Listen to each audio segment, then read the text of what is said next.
Buenas noches, papás, padrinos, ¿cómo están? ¿Listos? Gracias por llegar a pesar de las condiciones del clima.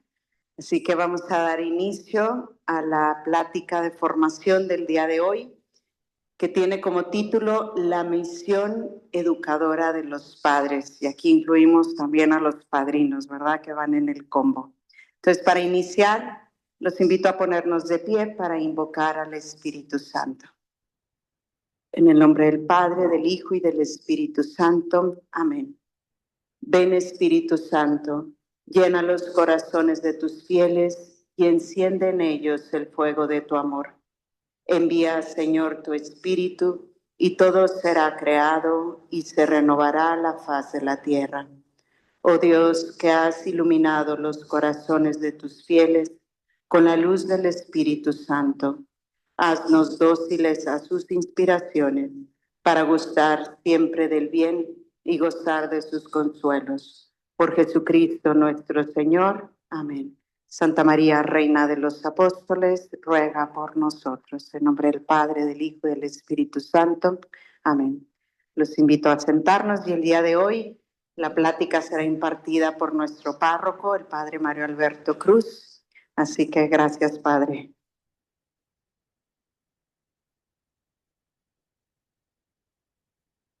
Buenas noches, ¿cómo están? Si otra vez el Padre, es que no tenemos presupuesto para algo más. Entonces, ni modo, aquí hay que llevárnosla juntos. Carlos Lorenzini, un italiano, nos ha dejado una de las historias más bonitas que la mayoría hemos escuchado desde niños, que es Las aventuras de Pinocho, ¿cierto? Algunos de ustedes se las contaron cuando éramos niños, algún libro, pues todos hemos pasado. Entonces creo que dentro de la literatura universal, en todas las lenguas, podemos disfrutar de esto. Lo que recordamos de aquella historia, si recordamos es que era este muñeco de madera que aquella hada azul le prometió que se portaba bien, si no decía mentiras, y bueno, si vivía en las virtudes, se convertiría en un ser humano. Pero hizo todo lo contrario y resulta que se metió en muchos problemas, ¿ciertos? De manera general. Pero en la historia aparece ahí un personaje que se llama el Grillo. ¿Se acuerdan del Grillo? Pepe Grillo. Y entonces el Grillo está presente en la historia como la conciencia de este muñeco de madera. A tal grado que él le va diciendo, sí, dale por aquí, vente por acá. Y a tal grado que en la novela real el Pinocho le da un golpe con un mazo de madera y mata al grillo y se convierte en espíritu. En la de Disney no, aparece el grillo, siempre lo va acompañando. El problema es que el grillo, que representa la conciencia, lo que le va diciendo que tiene que hacer, y se cierra a escucharla. Cuando llega la ballena y se lo come y entonces entiende con Gepetto que tiene que portarse bien, entonces cuando empieza a portarse bien, se convierte en niño. ¿Se acuerdan de ese momento?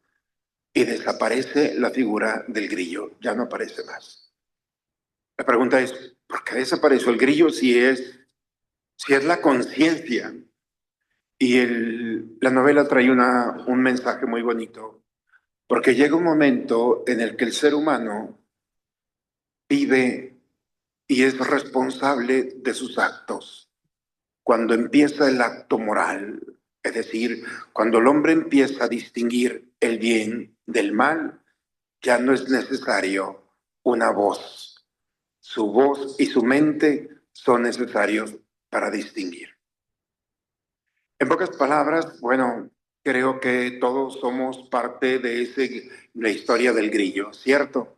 Todos somos conciencia. Cuando Dios le dio el regalo de un niño pequeño, entonces ustedes, pero no hagas esto, no hagas lo otro, haz esto, no lo hagas. Es como cuidar a un ser humano que tiene como misión crecer, pero se expone a todo. Llega un momento en el que ya no me digas, yo sé, no tengo que meter los dedos allí, que ya entendió que se da un cortocircuito con todo lo que pasa. Llega un momento en que no desaparecemos, pero sí le damos la oportunidad a aquellos más pequeños de crecer. Entonces, por eso, la misión en este discurso, a mí me gustaría que hiciéramos en la que yo estimo educado y en la forma en la que yo estoy educando. Si nosotros replicamos el mismo modelo que hemos recibido, está bien, pero también estamos llamados a reflexionar. Somos una generación que nos permitimos compartir, discernir y ofrecer una nueva forma, porque somos inquietos, todos queremos reflexionar, y por qué no, también la historia que hemos recibido de aquellos que nos han formado, llámese padres, maestros, llámese quien haya sido y hemos tenido el privilegio de tener en nuestra vida. Lo cierto es que hay personajes que son esenciales para la historia de una familia, para la historia de una sociedad, que son los papás. Todos hemos tenido papás. Como hayan sido o no hayan sido, ese es otro problema. Pero todos venimos de los papás. ¿Cierto? Hay alguien aquí que no haya venido de mis papás. Acá tenemos un... ¿Puede pasar? Vamos. Papá, la mamá. Eso es la historia. Siempre solo nuestra historia. La educación a esos que llamamos padres es esencial, es fundamental, es insustituible. Es la primera célula donde nosotros experimentamos ser tocados. El primer órgano que se expone al encuentro de este mundo es la piel. Y la piel se expone con todo el sistema nervioso, se expone al calor del otro. Toda la información de un pequeño está expuesta a cómo es tocado. Por eso la importancia dentro de los procesos de educación, dentro del proceso cognitivo, es tan importante la forma en la que hemos sido tocados. Por eso, después de sentir el calor del papá, de la mamá, empezamos a escucharlos, empezamos a verlos y empieza todo un proceso de aprendizaje. Pero el primero ha sido la piel. Es increíble cómo nuestra piel se expone. Bíblicamente es muy interesante porque la piel es la información de lo que está pasando. La misma ley judía prohibía ser tocados porque la piel es sagrada. ¿Y qué es lo que hacía Jesús? Llegaba y tocaba.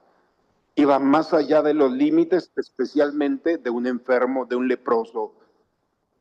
La forma en la que hemos sido tocados nos ha dejado una huella, lo que le llaman las anclas.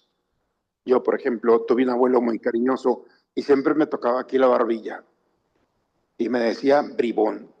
Mi abuelo murió hace mucho tiempo, pero cada vez que me toco la barba me acuerdo de mi abuelo. Para bien o para mal, alguien nos ha tocado. Y por eso en el proceso de educación, en el proceso de la formación que tenemos, es muy importante la forma en la que yo he sido tocado y en la forma en la que yo he decidido tocar a los demás. Vamos a verlo un poquito, es solamente así el panorama. Por eso, bueno, los papás en ese contexto sagrado son los primeros que salen al encuentro de este drama que llamamos vida. Y ahí empieza toda una serie de información. Los invito solamente a tener en el discurso 5 elementos que son importantes y que voy a repetirlos, pero es el eje de esta charla que va a durar muy poco. ¿Les parece? Lo primero es la emotividad, todo el mundo de las emociones, todo el mundo interior. Es un engranaje perfecto que tiene que vivir sus límites, los vamos a ver un momento más, pero la maravillosa forma en la que Dios ha dotado al hombre de toda la emotividad, de todos los afectos. Cuando yo estudiaba afuera me decían, ¿cómo son las mujeres en México? Y yo les decía, todas lloran. ¿O me equivoco? Vengo de una familia de 5 mujeres. Si están contentas, lloran. Si están tristes, lloran. Si caminan, lloran. Si regresan, lloran. Si se van, lloran. Entonces, pero qué maravilla, porque los ángeles no lloran, Dios no llora, los animales no lloran. Los únicos que lloramos somos los seres humanos. Esa maravillosa, yo por eso antes pensaba que era una analogía de me cansé de llorar. Cuando mis hermanas me decían, estoy cansada de llorar. Ah, sí, muy bien. Pero después entendí que es cierto. Realmente nos cansamos de decir el lenguaje de lágrimas. Cuando la Virgen de Guadalupe se presenta y se quiere una casita, ¿para qué quieres la casita? Y dice, para escuchar sus lágrimas. Como mujer ella entendió que las lágrimas tienen un lenguaje. Bien, todo este mundo interior hay que tenerlo en cuenta en la forma en la que hemos sido tocados y cómo tocar. Lo segundo es el cognitivo, la inteligencia. En la educación no solamente tenemos la tarea maravillosa de tocar al otro, sino también de conducir al otro al conocimiento. En la antigua griega, los romanos y los griegos, especialmente los romanos, tenían un esclavo que era el que se encargaba de llevar a los niños a la escuela, no como una mamá móvil el día de hoy. Es decir, llevaba y traía a los niños. Entonces, a este esclavo se llama pedagogo. Peda, niño, gogo, que conduce. Entonces, el pedagogo era un esclavo que tomaba a los niños y los custodiaba para conducirlos a la educación. Por eso, cuando nosotros tenemos la maravillosa oportunidad y tarea de conducir al otro, podemos también elegir, no la esclavitud como antiguamente, pero sí el compromiso de tomar a alguien para llevarlo al conocimiento y hacer todo lo posible porque alguien fue pedagogo para nosotros. Alguien en algún momento nos tomó de la mano y fue conduciéndonos por la maravillosa historia del conocimiento. Un libro empezó la historia, una anécdota, tantas cosas. La primera texto bíblico que yo escuché fue con mi abuelo, el que les comentaba. En la cochera de mi abuelo había un cuadrito y un día le dije, oiga, ¿quién es ese señor que está allí? Y era un cuadro de Daniel en el Pozo de los Leones. Y entonces no sé si lo han visto, pero un día los invito a tomar un café, la tengo aquí en mi casa, porque me lo regaló una pintora de aquí de la parroquia. Un día platiqué esta historia de la importancia de los abuelos y así empezó mi historia. La primera historia que escuché es que mi abuelo me dijo, mira, ven para acá. Ese señor que está allí se llama Daniel. Ese señor lo quería matar porque querían que renunciara a su fe y no quiso, y lo mandaron al foso de los leones y los leones no le hicieron nada. Fue para mí tan impactante, es la fe de este hombre no permitió que los leones le hicieran nada. Dice, cuando los que lo acusaron los mandaron, dice que todavía no caían en el fondo y ya los leones los habían devorado. Para mí me quedó muy claro que la fe y sigue siendo luz gracias a mi abuelo, pero también Daniel. Y entonces en este mundo que es también la inteligencia. La otra es la moral. La moral es la capacidad donde el grillo se va y donde estamos dotados de saber lo que es bueno y lo que es malo. Cuando podemos distinguir. Cristianamente no estamos llamados a distinguir entre lo bueno y lo malo, lo sabemos, ¿cierto? El cristiano distingue entre lo bueno y lo mejor, o entre lo santo. Porque si yo distingo entre lo bueno y lo malo, pues me puedo equivocar y voy a caer en lo malo. Pero si yo distingo entre lo bueno y lo mejor, lo malo nunca estará presente. Si nosotros utilizamos este criterio moral, entonces el rango de error de lastimarnos o lastimar será mejor. Finalmente, después de lo que es el afecto, la inteligencia y la moral, sigue lo espiritual. La educación de una familia también tiene la capacidad de trascender. Cuando ustedes tienen hijos, dicen que ya no duerme el corazón. Yo no tengo, pero me basta saber en estos años que he sido sacerdote, cuando alguien ha tenido un hijo o una hija, ya no duerme, ¿cierto? Por eso cuando vienen los chicos a presentarme que he casado y traen el primer niño, Digo, mira, padre, me lo traen a presumir. Dije, sí, pero yo voy a dormir y ustedes no. Ya no vas a dormir. Qué maravillosa experiencia de vida. Es llevar a plenitud, llevar el corazón de tal manera que tu corazón va a estar en vela. Santa Teresa dice, yo duermo, pero mi corazón vela. Esa es la experiencia de un papá y de una mamá. Están velando siempre. La espiritualidad es eso, la capacidad de discernir, de trascender y de interpretar. Esa es la experiencia. La espiritualidad no se limita solamente a aspectos religiosos, como puede ser un precepto. La espiritualidad es la capacidad de ver a tu hijo y poder decirle, como los judíos, cuando nace un niño, lo levantan y dice, este va a tener la sabiduría de Salomón, va a tener la fortaleza y la valentía de David, será su voz como la de los jueces. A compararlo con todos los grandes personajes. Cuando tú tomas a tu niño o a tu niña y la ves, ¿cuáles son tus pensamientos que te trascienden? ¿Qué va a ser de ellos? Eso es la espiritualidad. Poder ver lo que tus ojos todavía no ven, pero hay una certeza en tu corazón que el chico que tienes o la chica que tienes en tus manos va a ser mejor que tú. Y esa es una razón para desgastarte la vida. Finalmente, después de la moral, sigue la humanidad. No dejamos de ser humanos. Y esa es una experiencia maravillosa. Recuperar el sentido de ser humanos.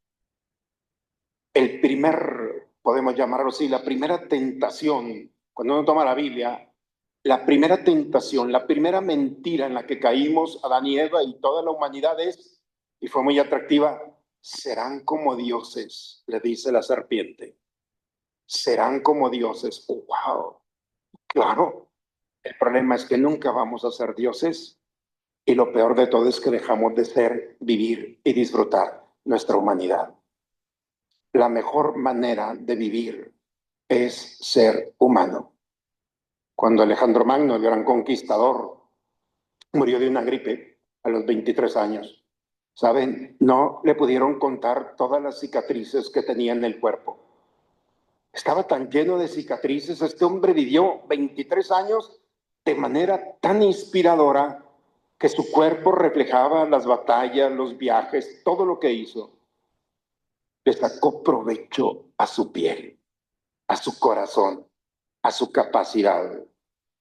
Parece que le faltó un minuto más, un segundo.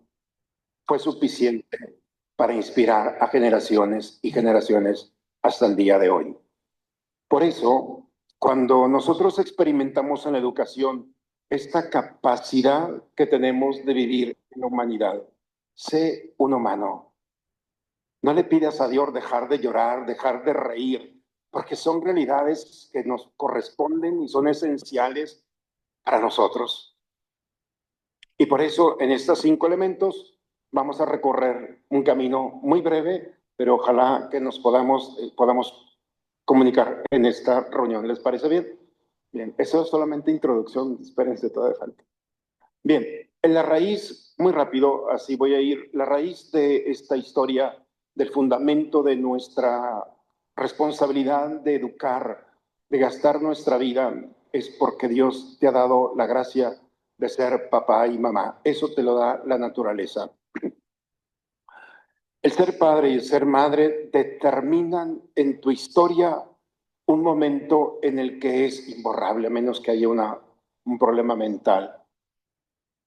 Reconoces el privilegio de poder experimentar que tu cuerpo da vida.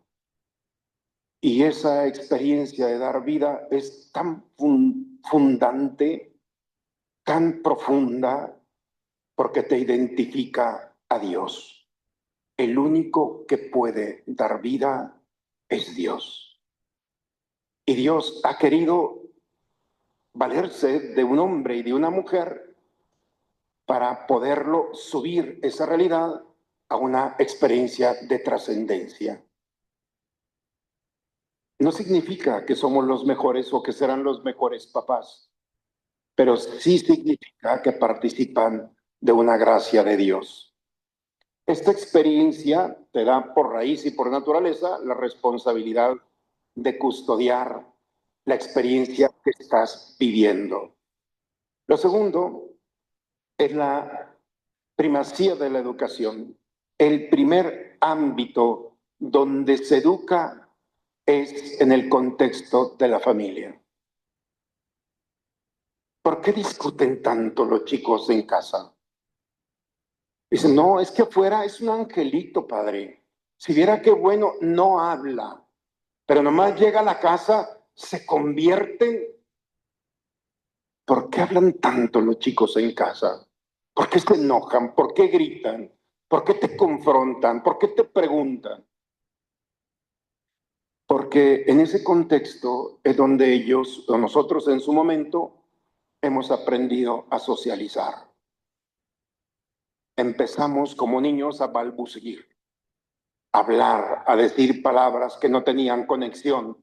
Y tuvimos la delicadeza que alguien te dijo, no, es que primero tienes que empezar por el sujeto y luego después el verbo y después el predicado y nos fue enseñando poco a poco hasta que se nos hizo natural. Lo mismo pasa, el ámbito donde nosotros aprendimos a relacionarnos es en el contexto de la familia. Por eso la psicología dice, somos fruto o consecuencia de nuestra familia. Así como eres, hay una expresión de tu familia, de tu padre, de tu madre, de tus hermanos, de ese contexto. Bueno, pues bien, si hemos nacido, si hemos vivido y hemos experimentado los primeros pasos, entonces estamos dotados de una capacidad para replicarlo y compartirlo con los demás. Por eso hay tres formas, tres dimensiones en la dimensión educativa. Primero, educar en el amor, la formación moral y espiritual y el acompañamiento integral. El acompañamiento integral son las 5 cosas que dije ahorita hace un momento, lo afectivo, lo cognitivo, lo moral, lo espiritual, lo humano. La formación moral y espiritual significa eso, la capacidad que tú te permites dotar a los demás de lo que es bueno y de lo que es mejor. Cuando tú empiezas a hacer ese grillo que puedes decirle a alguien, ten cuidado con esto. Esa voz que poco a poco va tocando la vida de los otros. Y como primer lugar, la educación en el amor. ¿Qué es el amor? En pocas palabras, humanamente es la autodonación. Autodonación. El que ama no hace favores.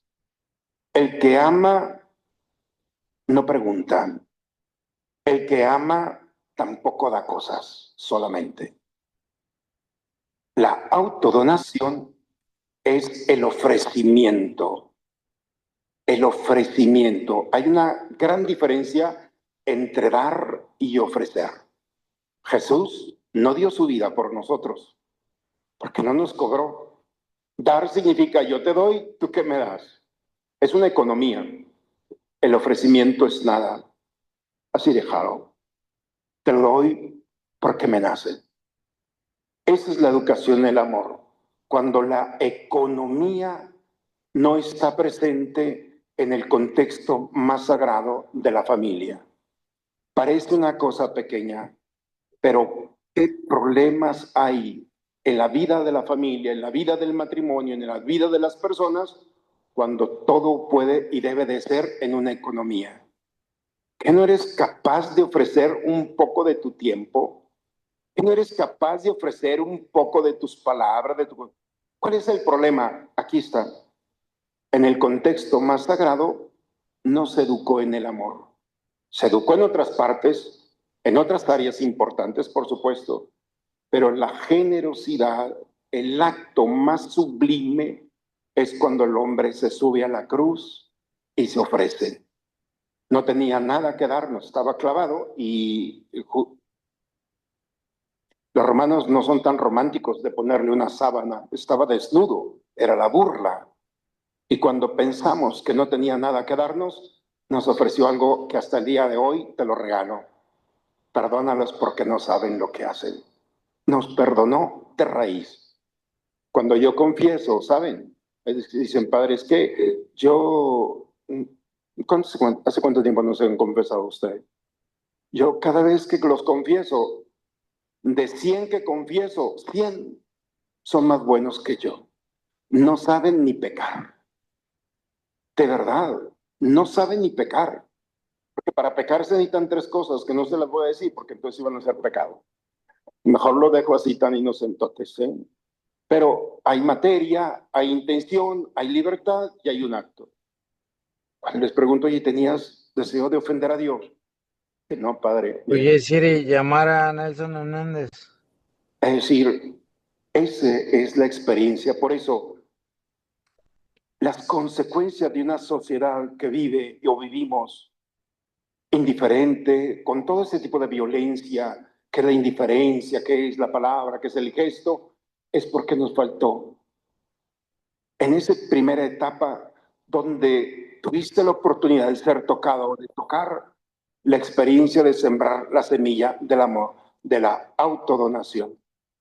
Hay una familia que me dio un sobre y me dice, padre, esto es para los pobres, es de todos nosotros. No crean que es porque es dinero, es lo de menos. Es entrega y punto.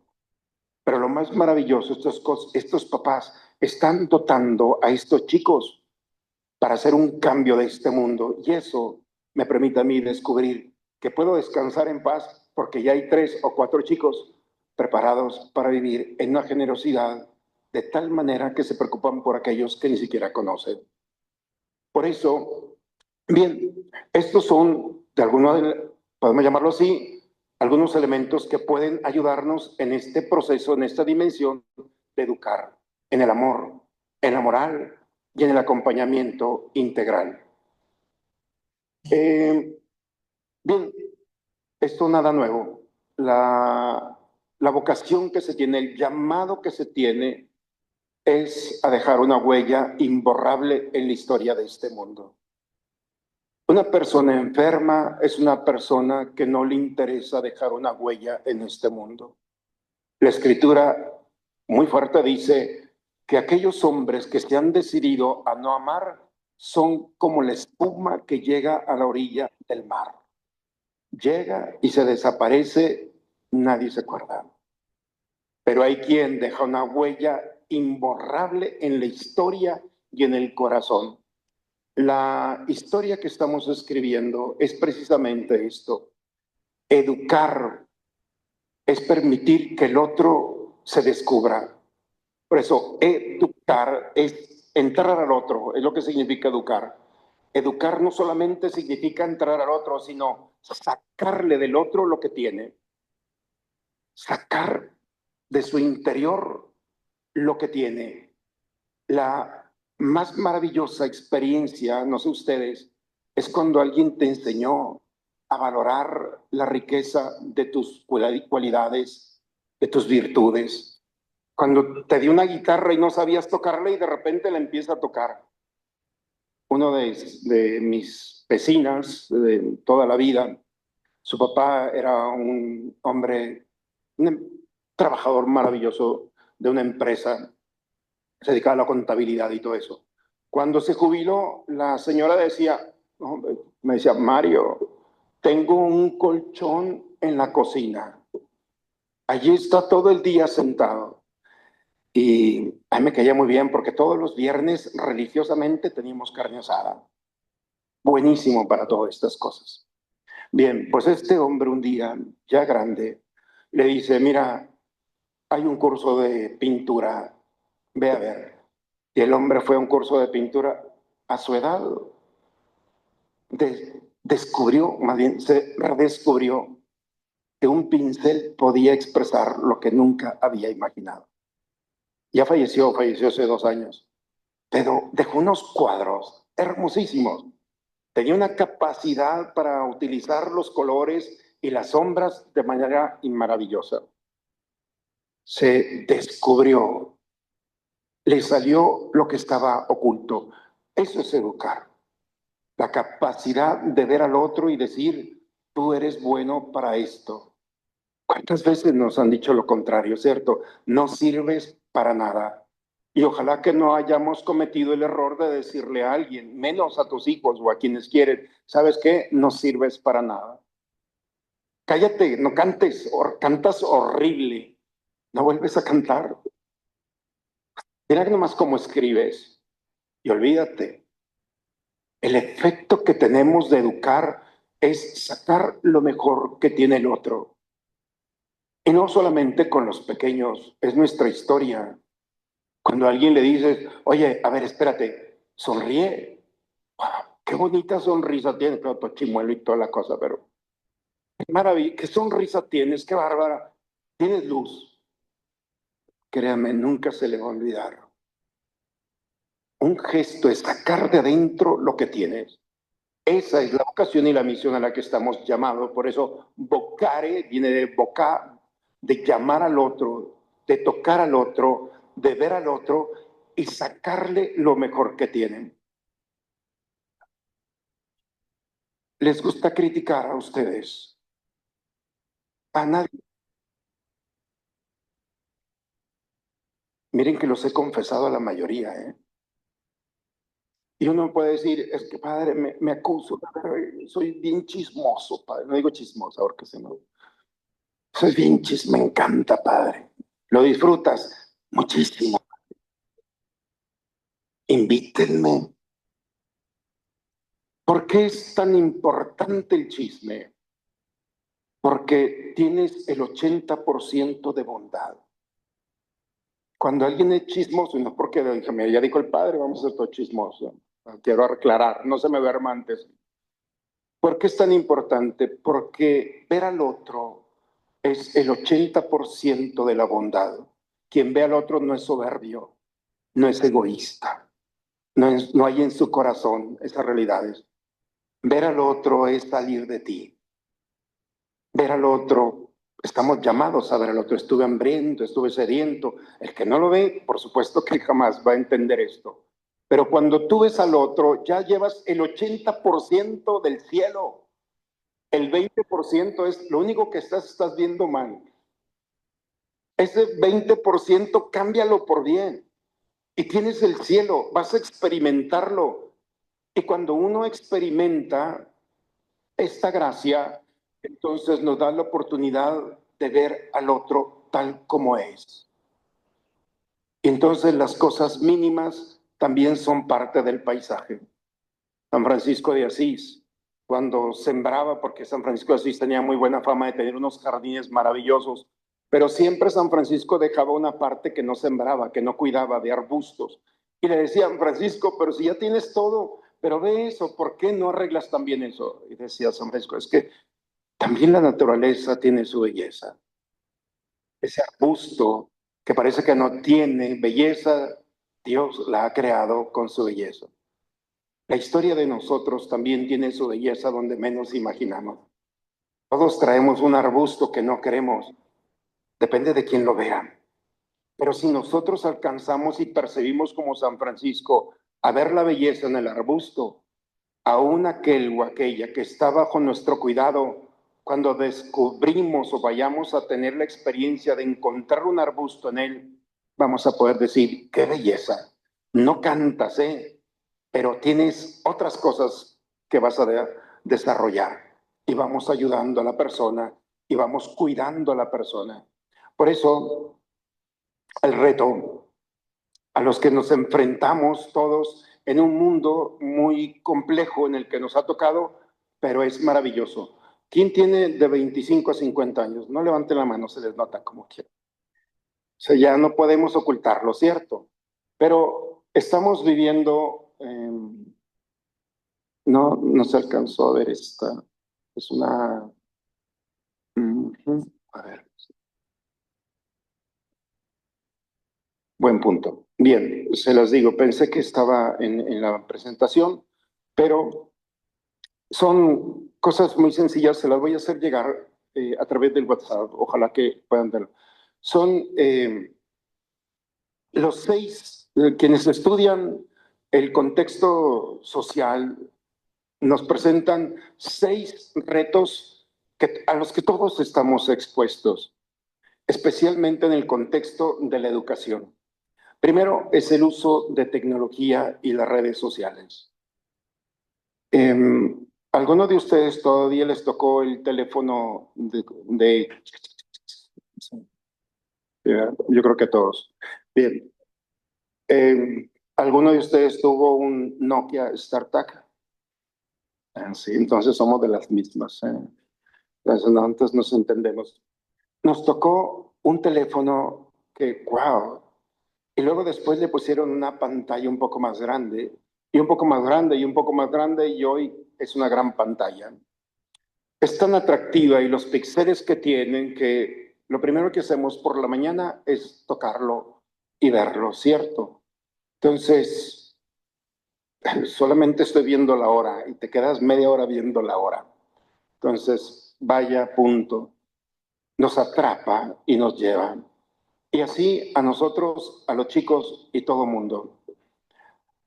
Lo vemos en nuestra vida cotidiana. Hoy es un reto, un uso de tecnología y redes sociales a las que no estábamos preparados. Creo que nos ha faltado un poco de cuidado en utilizar este recurso para bien. Sin duda lo estamos haciendo, pero creo que ha habido muchos abusos que quizá puedan de alguna manera tener una consecuencia en las próximas generaciones. La información, el tipo de información, entonces nos ha permitido ver tanta información que no tenemos capacidad para poder distinguir, para poder interpretar. Cuando alguien se acerca conmigo y me dice, padre, ¿usted cree en los muertos? Claro, yo los he visto. No, no hablo de esos, de los fantasmas. Pues la verdad no. ¿Por qué? Pues es que, fíjese, estábamos en el rancho.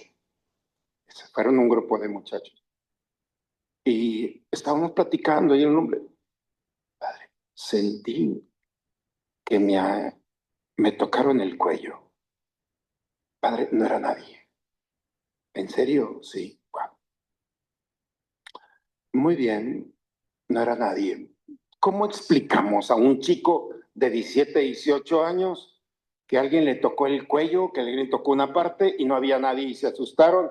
Y gracias a Dios se les terminó la borrachera, se asustaron y se regresaron.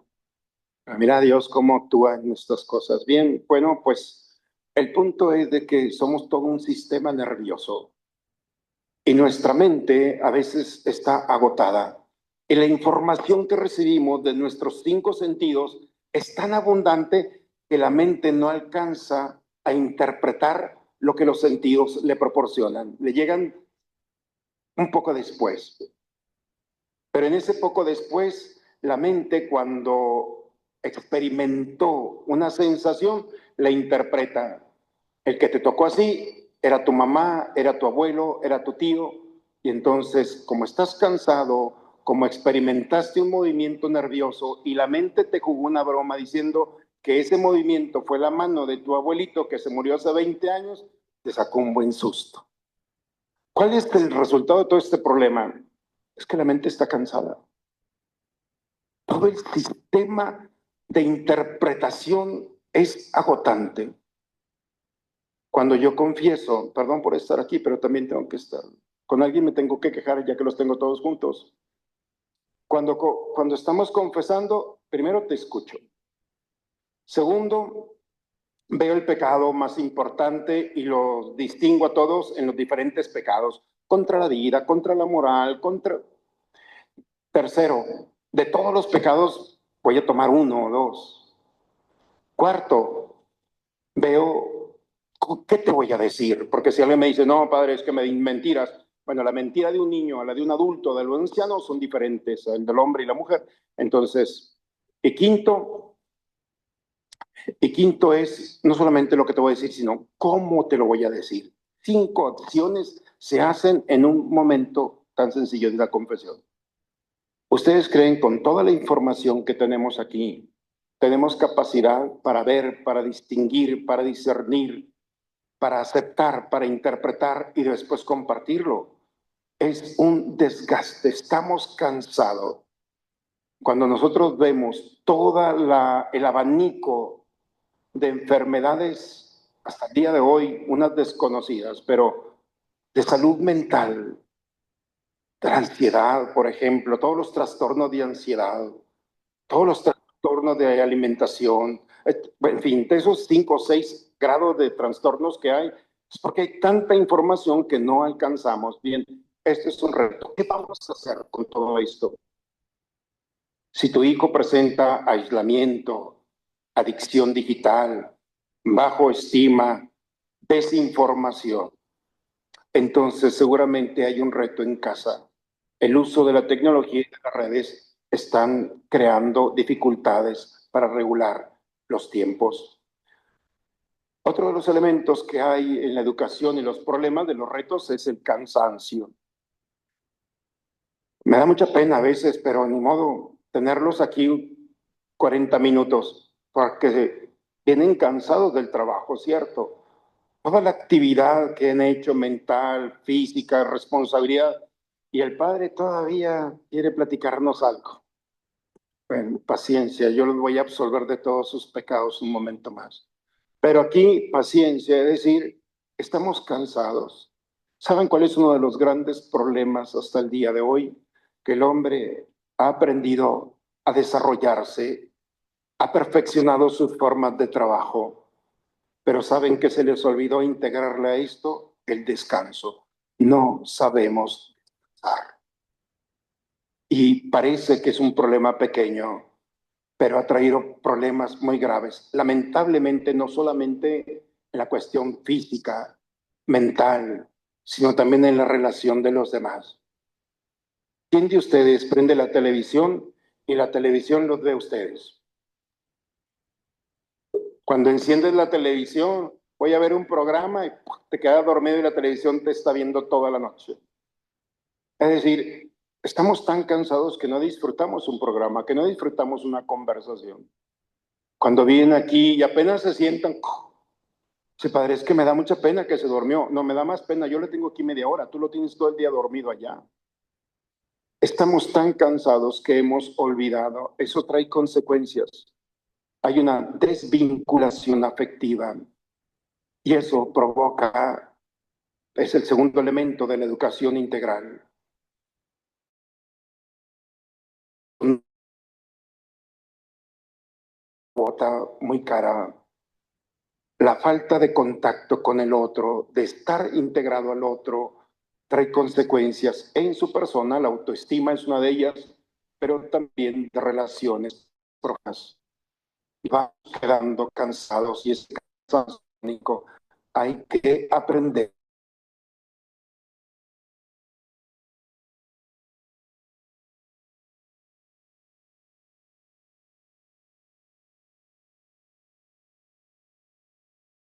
Dios vio que todo era bueno. El primer paso para poder descansar es contemplar. Y contemplar no significa cerrar tus ojos. Vean todo lo que hicieron el día de hoy. Contemplar significa desde que me levanté hasta este momento. ¿Valió la pena? Ya me quitaron el tiempo. Oigan, ya me quedan 10 minutos. ¿En qué iba? En el cansancio, cierto. El siguiente, la distracción, creo que yo voy. Pero el punto es eso. Contemplar significa ver. Si tú llegas a esta hora en la que estás sentado aquí, gracias, porque el mensaje que das es que tienes tanto amor que el cansancio que puede justificar que te vayas ya no es tan poderoso como el amor que le tienes a un chico o a una chica que te ha pedido ser padrino o madrina o que te llama papá o mamá. Esto mismo que hiciste tú, lo hicieron tus papás y lo hicieron tus abuelos. Y esa generación de hombres y mujeres nos hacen falta. Pero la buena noticia es que tú estás aquí. Este es el punto. Parece cosa pequeña. Por eso hay que aprender a descansar. La tercera es la crisis de autoridad. Ya no hay leyes, ya no hay límites y entonces hay confusión. ¿Qué es lo que provoca cuando no hay límites? No es solamente confusión, sino inseguridad. Cuando no tienes tú... Ah, perfecto. Mire, bueno, ya no le sigo, ya la tiene aquí, gracias. Aquí está. Cuando no hay límites, entonces lo primero es que las personas no saben qué hacer. ¿Algunos de ustedes vivieron en un ritmo, en una generación, donde el papá o la mamá solamente con la palabra de decir no era no, punto? Bien, bien, yo vengo de un contexto así. Los límites son tan importantes que generan también condiciones de virtud. El poder aceptar un no, el poder aceptar un sí del otro. Por eso la crisis de autoridad pues, provoca inseguridad, baja tolerancia o frustración. ¿Cuál es el problema de los grandes? Si me meto en un tema así rápidamente, ¿cuáles son de los problemas que existen en la pareja? Que no hay tolerancia, ¿cierto?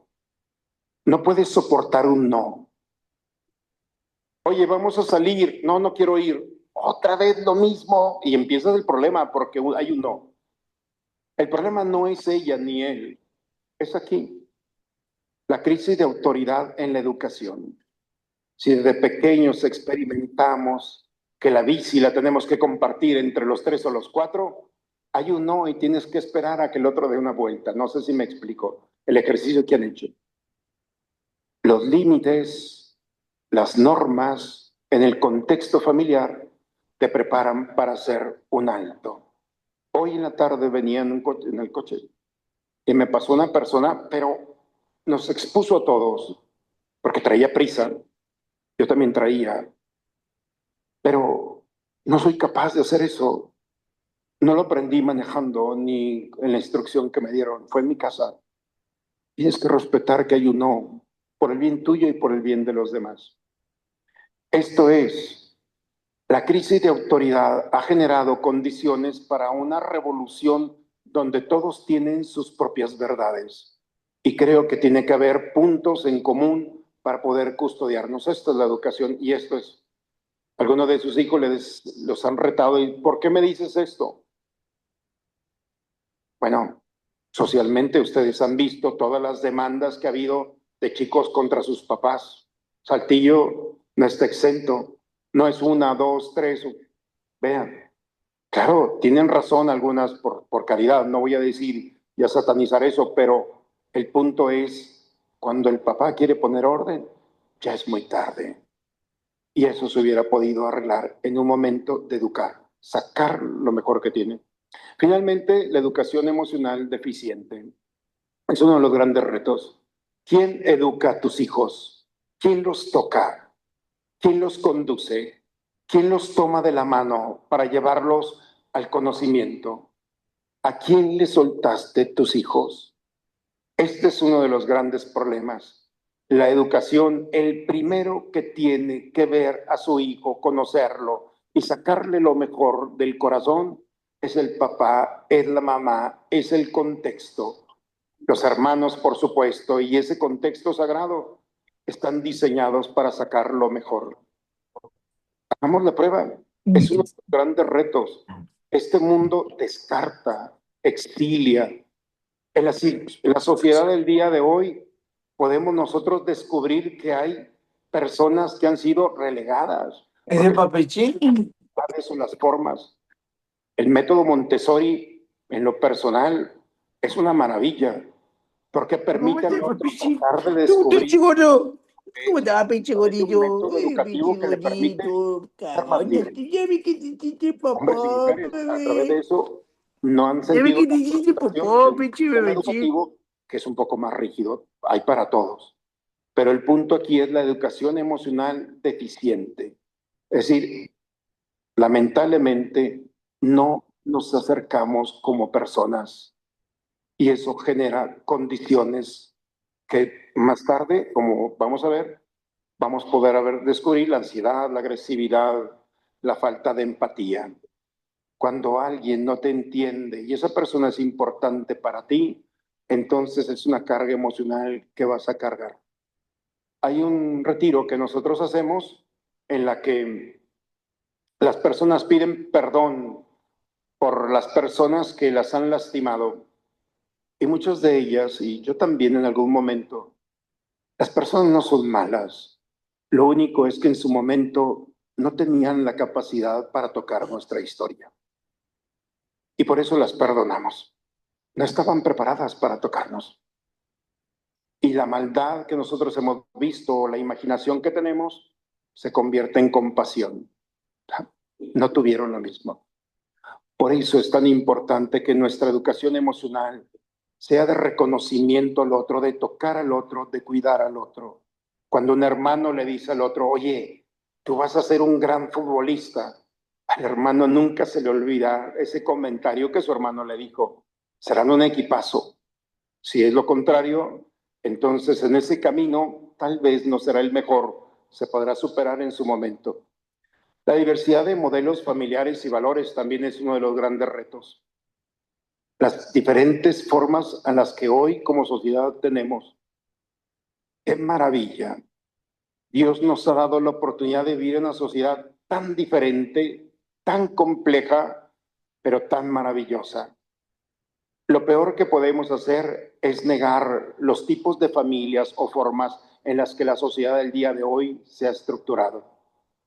Lo importante es reconocer de dónde venimos, agradecer, valorar y construir una sociedad de respeto y de cuidado. Cuando no cuidamos a una sociedad que por desarrollo natural se ha ido conformando de manera diferente a la que yo fui formado, entonces empezamos con un conflicto de confrontación de qué tipo de familia es la mejor. No estamos llamados a decir qué tipo de familia es lo mejor. Estamos llamados a que cada contexto social sea un espacio privilegiado para que el hombre crezca en los 5 elementos que hemos visto anteriormente. Finalmente, la brecha digital y educativa. Los padres con menor acceso a la formación tecnológica con sus hijos, cuando tienen problema con el iPhone, ¿a quién le piden ayuda?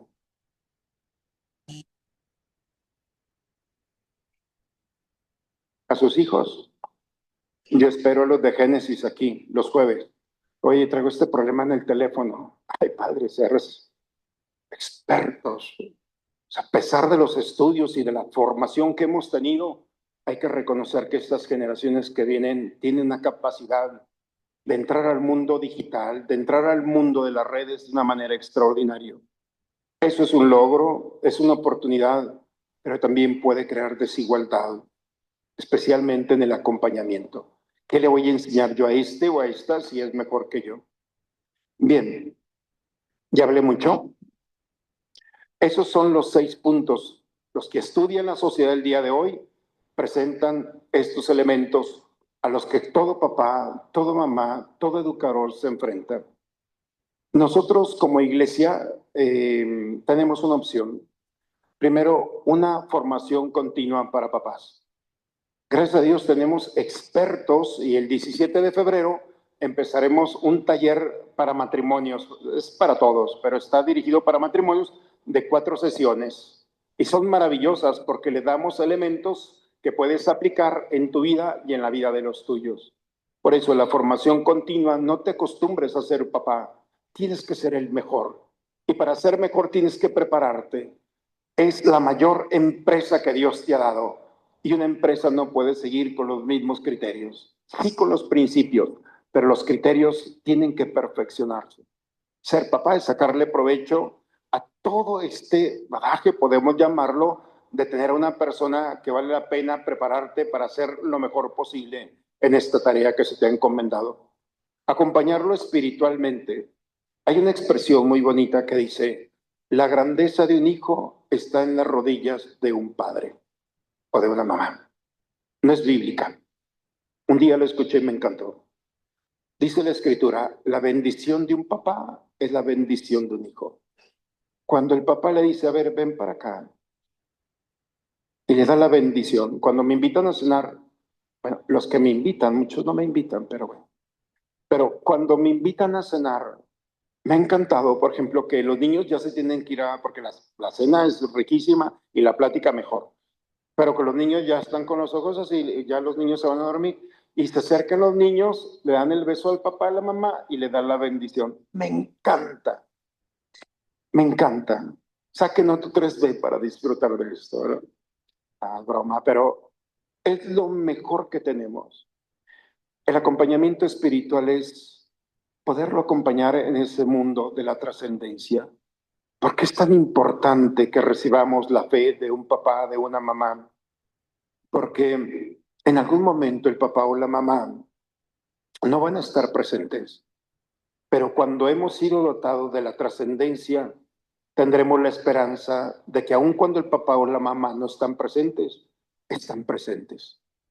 La espiritualidad nos permite vivir, experimentar y trascender el mundo solamente de la realidad facta, es decir, de este momento. Esa es la espiritualidad, el acompañamiento. Cuando alguien te dice, no, no te preocupes, las cosas van a salir bien. Esa certeza en Dios es, y podemos nosotros experimentarla desde la familia. Cuando yo era pequeño, mi papá y mi mamá, somos 6 en la casa, salíamos de misa.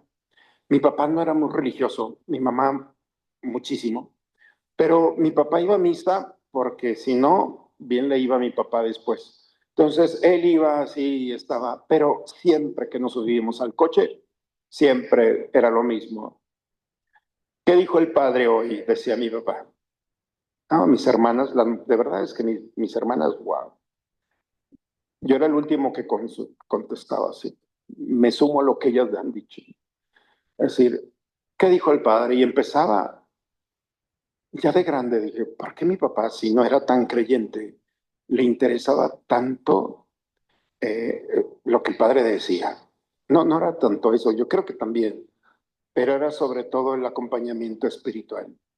Esa forma tan delicada de poder introducirnos a ver que el padre en su discurso, en su homilía, tenía una idea para nosotros.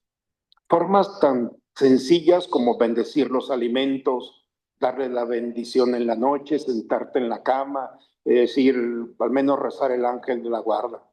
Esos momentos que al menos yo tuve desde muy pequeño no fueron determinantes para que yo fuera sacerdote, pero sí me dotaron de una gracia para poder agradecer el tiempo que dedicaron para que yo pudiera ver, entender e interpretar la trascendencia. Es la forma en la que yo les puedo ayudar.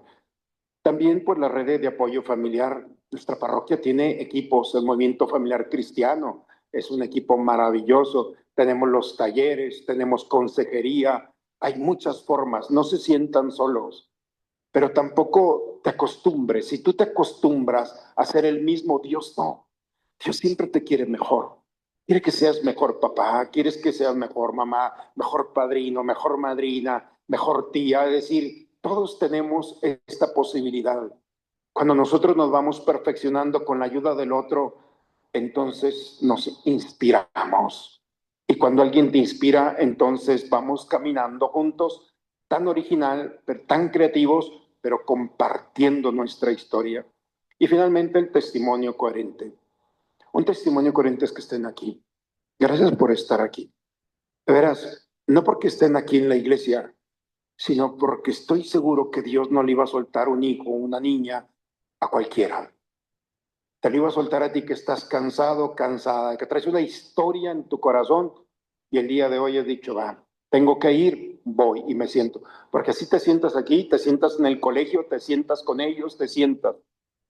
Quien logra trascender, entonces tendrá estos actos.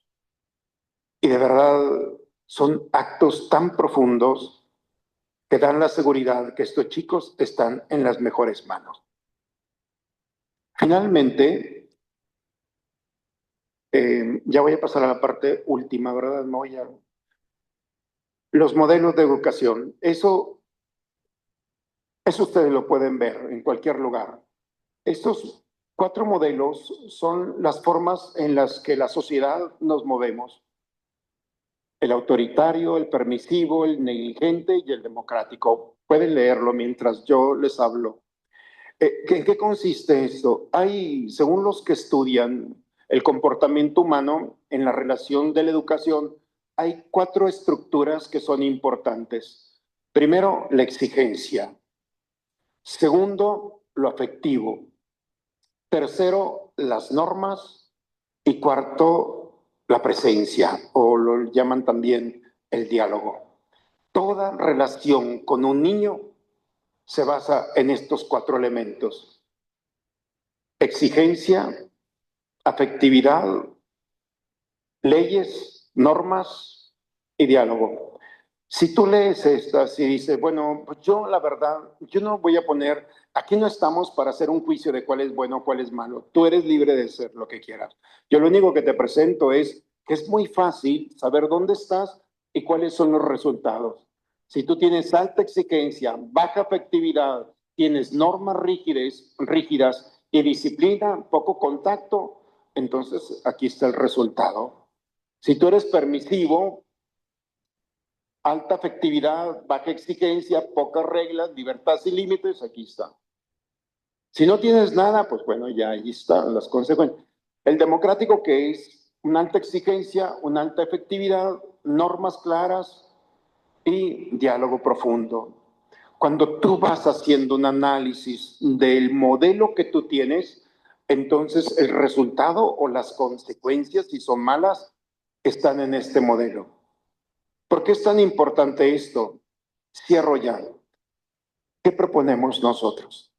Ante la responsabilidad que tienes, los riesgos que hay, ante los modelos que te presenta la sociedad actual, nosotros, la enseñanza de la iglesia te invita a vivir, experimentar e incluir en esta enseñanza los 4 elementos de una identidad.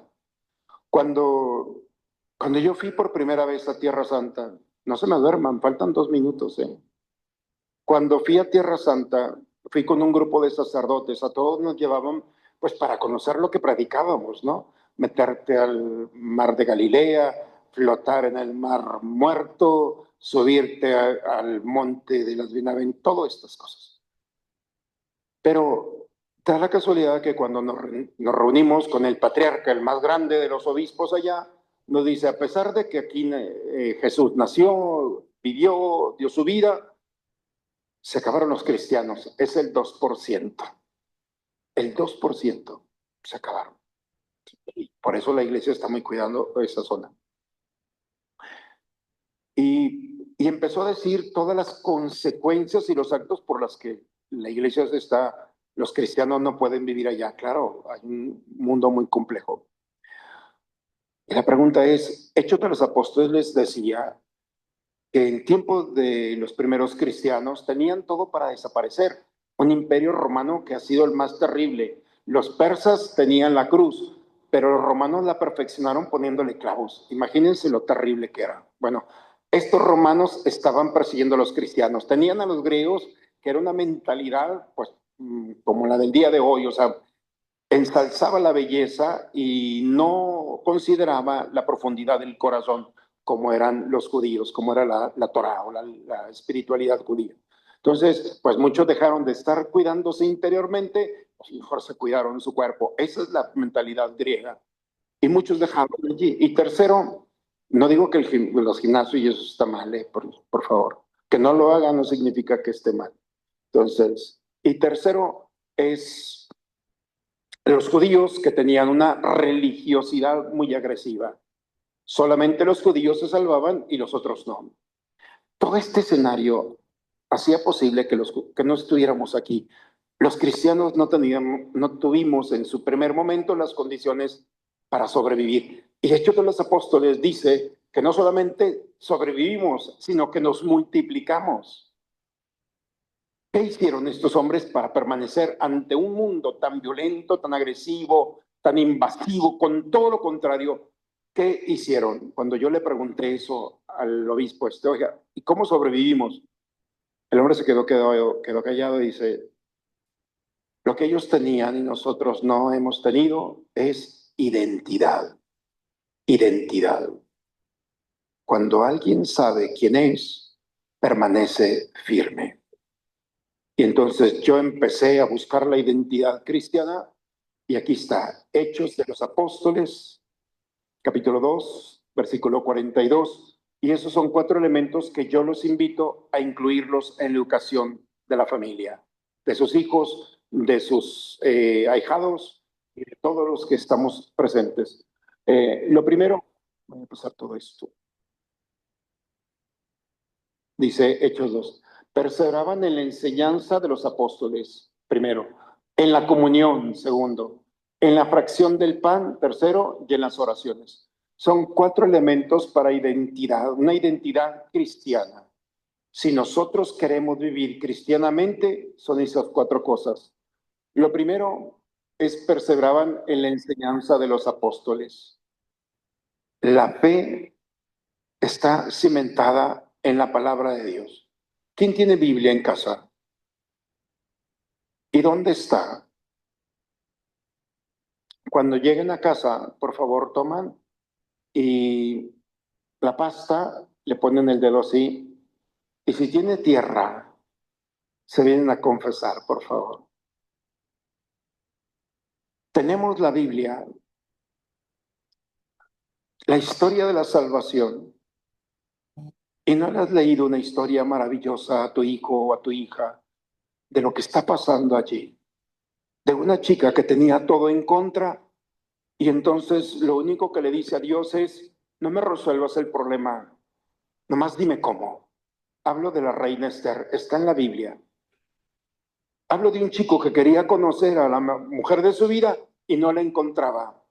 Y entonces aparece su amigo Rafael y lo va conduciendo y se conoce, le dice, mira aquella chica, dice, wow, esta mujer es con la que me voy a casar, se llama Sara. Y entonces el chico le dice a su amigo Rafael, ha valido la pena toda mi vida, desde mi niñez hasta este momento, por ver a esta mujer. Y entonces el amigo Rafael le dice, Dios te la ha destinado desde siempre, tú la cuidarás, la protegerás y la llevarás al encuentro del Señor. Este amigo, Tobías, no sabía que Rafael era un arcángel. El arcángel bajó del cielo para conseguirle la mujer que este muchacho había soñado. Por eso cuando dice, no, padre, ya volteé el San Antonio, pues no lo vas a lograr. Tienes a San Rafael, está en la Biblia, historias maravillosas que están allí. No es para que esté con tierra escondida en un librero, es para que tú veas, puedes googlear cuáles son las historias más bonitas para compartir con mi hijo y entonces te va a presentar historias maravillosas. Aquí están, perseveraban en la enseñanza. En la parroquia tenemos procesos de enseñanza, cursos de Biblia, de doctrina. Es para que tú conozcas y puedas también compartir. Por eso, hazte estas preguntas. ¿Cómo estás en tu identidad para poder educar, enseñar y compartir la fe con alguien que te ha dicho, quiero que seas mi madrina, quiero que seas mi padrino? ¿Dónde está la palabra de Dios?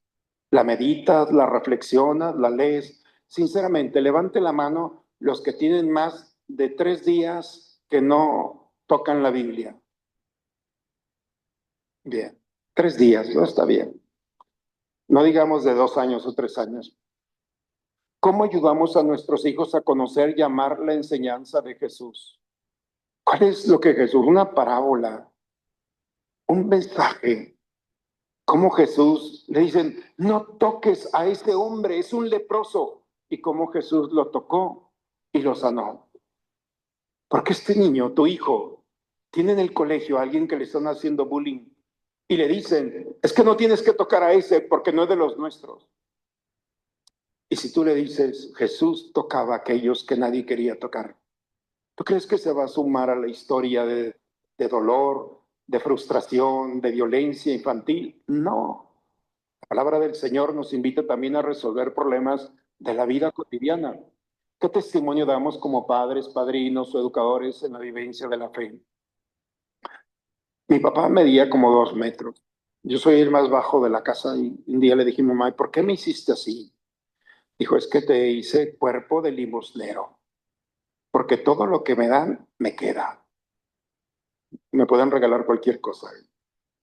Tengo suficiente. Pero un día entré a la casa, al cuarto de mi papá, y un hombre tan grande estaba de rodillas delante de una imagen del Sagrado Corazón. Tengo años que mi papá falleció. Y yo ya soy un adulto. Es fecha que no puedo olvidar a mi papá. Fue tan el impacto de ver un hombre tan grande, tan fuerte. Era lo mejor que había en la historia, de mi historia, y verlo de rodillas. Cuando no era muy religioso, quién sabe, pobre, qué estaría pasando pues, para alimentar a tantos. ¿Qué historia estás dejando tú en la historia de los tuyos? De tomar un rosario y decir, va, un Ave María, hijo, chicos. Parece que se va a olvidar, nunca se va a olvidar. Las cosas de Dios nunca se olvidan. Son semillas de eternidad que depositamos en la historia de los demás. El día que no esté alguien aquí, va a contar tu historia. Estoy seguro de eso. Segundo, es la comunión. La comunión es uno de los elementos esenciales de nuestra iglesia. Jesús tenía todo para no estar. Su escándalo era la inclusión. Un día llegó con un hombre y le dice, sígueme. Era Mateo, un recaudador de impuestos.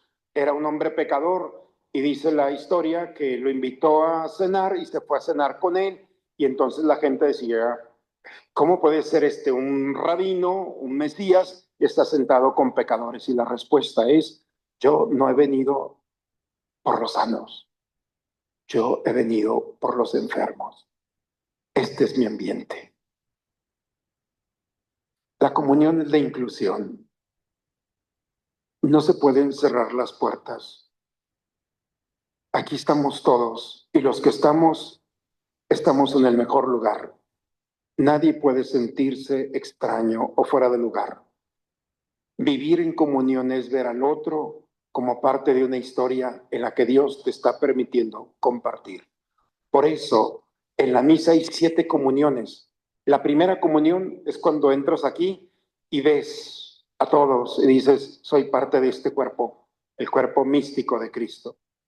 Por eso, bueno, pues esto es la comunión, integrarte a un diálogo, a un perdón, a una escucha del otro.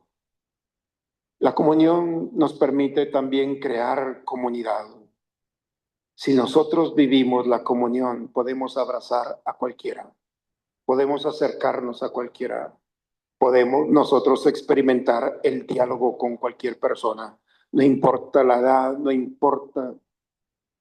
La comunión es fruto de nuestra identidad. El cristiano es aquel que se puede sentar con cualquiera a la mesa, porque Jesús lo hizo.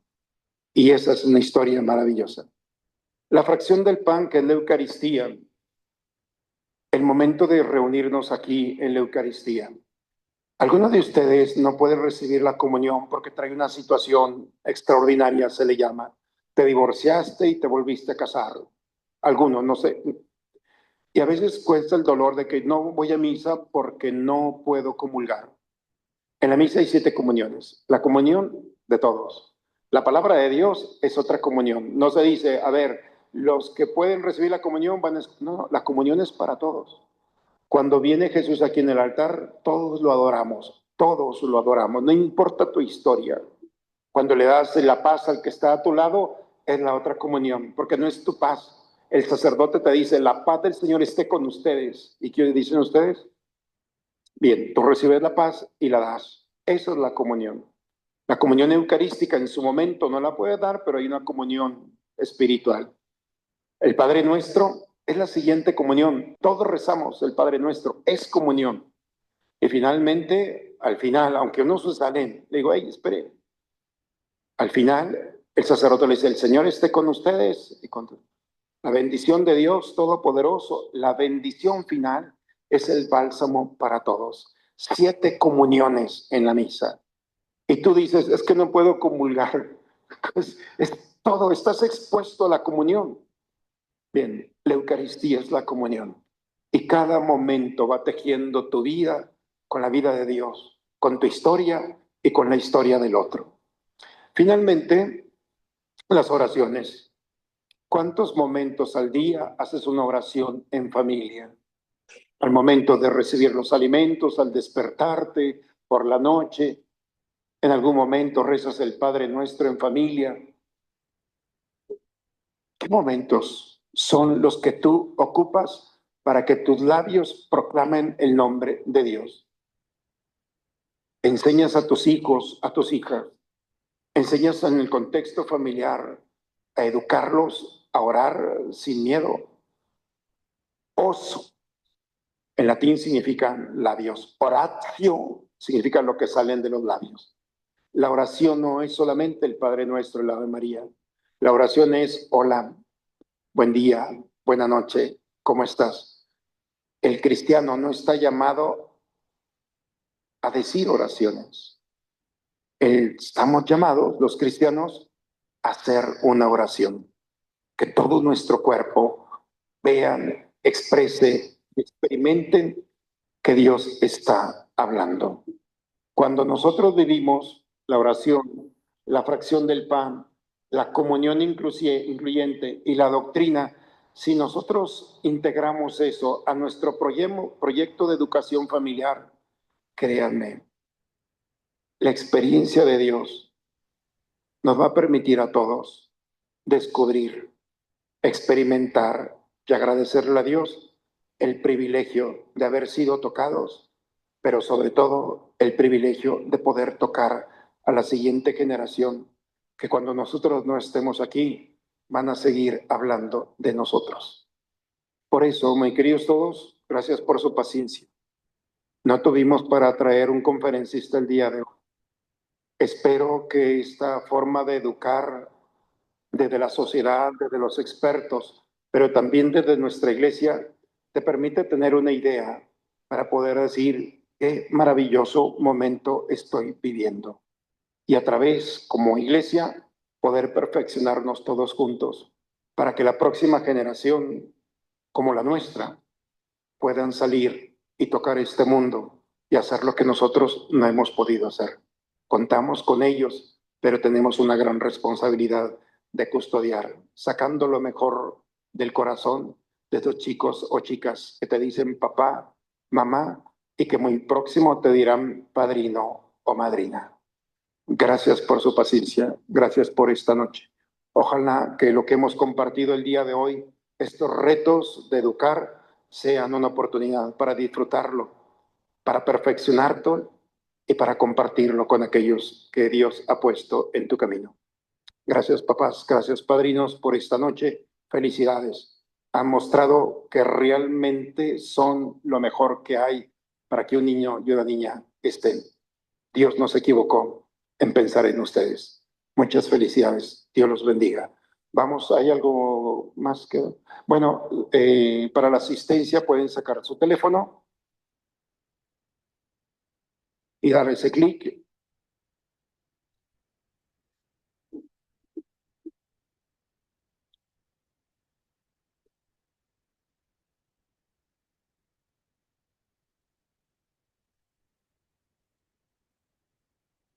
Y si traías problema de sueño, hoy vas a tener un sueño maravilloso. No, de verdad. Confíen en mí. Muy bien, chicos, pues yo creo que terminamos en esta noche. Gracias, pasamos lista y nos despedimos de la mejor manera, con una mirada a la Virgen, ¿les parece? Nos ponemos por favor de pie. Digamos juntos, Dios te salve María, llena eres de gracia, Señor es contigo. Bendita eres entre todas las mujeres y bendito es el fruto de tu vientre Jesús. Santa María, Madre de Dios, ruega por nosotros los pecadores, ahora y en la hora. El Señor esté con ustedes. Que Dios les dé un buen sueño reparador. Dios los bendiga, que es Padre, Hijo y Espíritu Santo. Amén. Llegan,